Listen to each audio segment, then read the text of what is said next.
তো কী করে unlimited Hotmail বানাবে সেটার প্রসেসটা দেখো। আমি এখানে আউটলুক লাইট দিয়ে করছি, তোমরা আউটলুক দিয়েও করতে পারো, সমস্যা নেই।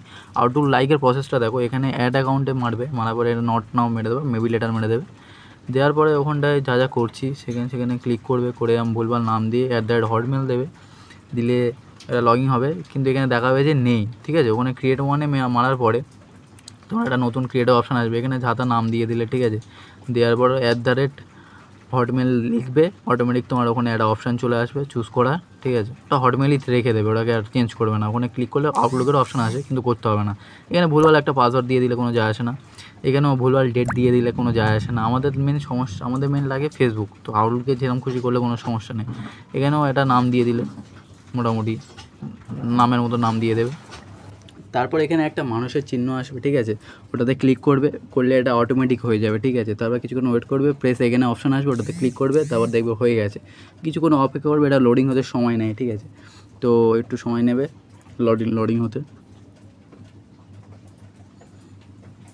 এই আউটলুক যেগুলো বানানো হচ্ছে এইগুলো দিয়ে তোমরা ফেসবুক আইডি বানাতে পারো, কোনো সমস্যা নেই। আনলিমিটেড কাজ হয়, কোনো ব্যান্ড হয় না। তাহলে দেখলে এরমভাবে হয়ে গেল, হয়ে যাওয়ার পর এটা তোমার ক্রিয়েট হয়ে গেছে, এটা তোমার আউটলুক লাইটে চলে আসবে। তারপরে এখানে তুমি তোমার ফেসবুকের কোডটা সব যাবতীয় সব এখানটায় পেয়ে যাবে।